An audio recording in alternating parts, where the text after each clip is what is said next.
Hello students, class 10th SST की political science की class में हम अपने थर्ड वीडियो में forms of power sharing study करेंगे। The idea of power sharing has emerged in opposition to the notion of undivided political powers. जो power sharing का idea है वो इमर्ज हुआ है कि जो पावर है वो अनडिवाइडेड होती है। इट मीन्स डिवाइड नहीं किया जा सकता, बस वर्क के एफिशिएंसी के बेस पे उसे अपोजिशन में थोड़ा सा डिवाइड किया गया है। फिर हमारा आ जाता है next, one base principle of democracy is that people are the source of all political power. In a democracy, people rule themselves through institution और सेल्फ गवर्नमेंट। डेमोक्रेटिक जो कंट्री होती है उसमें क्या होता है, पीपल्स रूल करते हैं। पीपल्स रूल किस बेस पे करते हैं? रिप्रेजेंटेटिव के बेस पे करते हैं। इट मीन्स पीपल्स रिप्रेजेंटेटिव को इलेक्ट करते हैं और जो इलेक्टेड रिप्रेजेंटेटिव होते हैं वो गवर्नमेंट बनाते हैं और लोगों के वेलफेयर के लिए काम करते हैं। In a good democratic government, एक अच्छी डेमोक्रेटिक गवर्नमेंट के लिए due respect is given to diverse group. अलग अलग डाइवर्स ग्रुप हैं, इट मीन्स पूरी कंट्री जो अलग अलग ग्रुप्स में डिवाइड है उन सभी ग्रुप को रिस्पेक्ट किया जाना चाहिए, तभी डेमोक्रेटिक गवर्नमेंट गुड होती है। And views that exist in society, everyone has a voice in the shaping of public policy. जब पब्लिक की पॉलिसी बनाई जाती है गवर्नमेंट के थ्रू, तो उसमें पूरे सभी के लोगों के इंटरेस्ट को, वेलफेयर को ध्यान में रखना चाहिए और सभी लोगों की वॉइस को सुनना चाहिए। फिर नेक्स्ट हमारा आ जाता है, in modern democracy power sharing arrangement can take many forms. Modern democracy it means presently जो डेमोक्रेसी अडॉप्ट की जा रही है उस डेमोक्रेसी में पावर शेयरिंग के अलग अलग फॉर्म है। सबसे फर्स्ट फॉर्म है कि यानी कि पावर्स को किस किस पार्ट्स में डिवाइड कर दिया जाता है। उस फॉर्म में power is shared among different organs of the group. Powers को अलग अलग ऑर्गन्स में डिवाइड किया गया, legislative, executive and the judiciary. Legislature law को बनाती है, एग्जीक्यूटिव लॉ को इम्प्लीमेंट करती है और जुडिशरी अगर इन दोनों में डिस्प्यूट हो जाए तो डिस्प्यूट को सॉल्व करती है। नेक्स्ट है, such a separation ensure the none of the organs can exercise unlimited power, each organ checks and order. This result in a balance of power among various institution. It means ये दे रखा है भाई powers का separation कर दिया गया, legislature में पावर को डिवाइड कर दिया गया, एग्जीक्यूटिव में पावर को डिवाइड कर दिया गया, जुडिशरी में।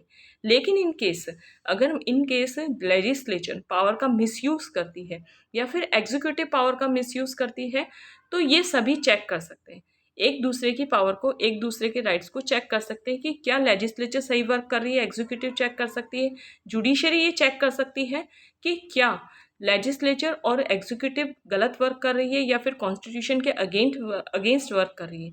तो ये जो प्रोसीजर होता है ना, चेकिंग प्रोसीजर, इससे क्या होता है, पावर्स का बैलेंस बना रहता है। ये है। अब हमारा आ जाता है next point, minister and the government official exercise power. Minister और गवर्नमेंट ऑफिसर्स को ही पावर मिली हुई होती है। They are responsible to the parliament. जो मिनिस्टर और गवर्नमेंट के ऑफिसर्स होते हैं डेमोक्रेसी में, वो किसके लिए रिस्पॉन्सिबल होते हैं? पार्लियामेंट के लिए और स्टेट असेंबली के लिए। सिमिलरली ऑल्दो जज are appointed by the executive. जो सारे जजेस होते हैं उन्हें एग्जीक्यूटिव अपॉइंट करता है। इट मीन्स एग्जीक्यूटिव का मतलब होता है, हमारे कंट्री में एग्जीक्यूटिव है council of minister. It means जजेस को अपॉइंट करने का काम कौन करता है? Council of minister. State level पे चीफ मिनिस्टर और कंट्री लेवल पे प्राइम मिनिस्टर प्रेसिडेंट के बेस पे, और स्टेट लेवल पे गवर्नर चीफ मिनिस्टर के बेस पे।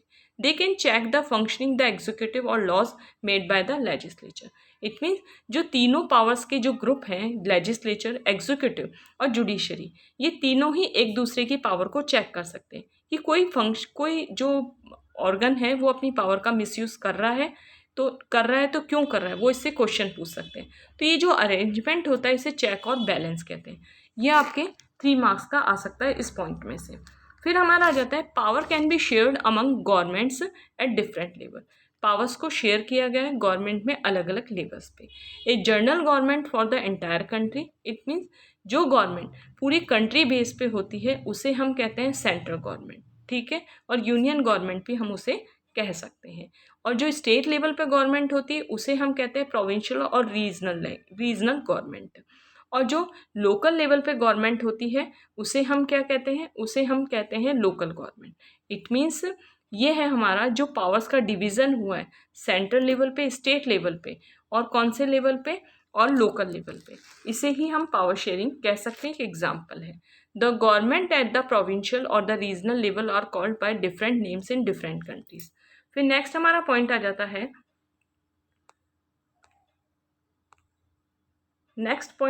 है, this is called federal division of power. ये जो सेंट्रल लेवल पे, स्टेट लेवल पे या फिर लोकल लेवल पे जो गवर्नमेंट का फॉर्मेशन हुआ है उसे हम फेडरल डिवीजन ऑफ पावर कहते हैं। The same principle can be extended the levels of government lower than the state government, such as let us call division of power involving higher and the lower level government vertical division of power. It means जब government का division होता है central level पे, state level पे और किस level पे, local level पे, तो इसे पावर का वर्टिकल डिवीजन कहते हैं।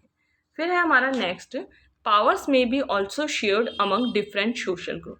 पावर्स को अलग अलग सोशल ग्रुप्स में भी डिवाइड किया गया है, सच एज रिलीजियस बेसिस पे डिवाइड किया गया है पावर को, linguistic base it means language base पे पावर को डिवाइड किया गया है।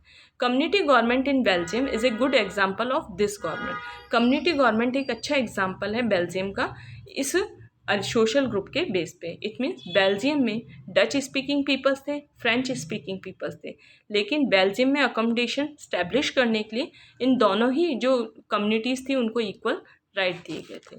फिर नेक्स्ट हमारा आ जाता है, this type of arrangement is mean to give space in the government and administration to diverse social group who otherwise who would feel alienated from the government. This method is used to give minorities communities a fair share in power. It means हमारा ये हम discuss कर रहे हैं point कि powers का division किया जाना चाहिए, जो पूरी कंट्री में जितने भी सोशल ग्रुप्स हैं उन सभी सोशल ग्रुप में इक्वल पावर का डिवीज़न करना चाहिए।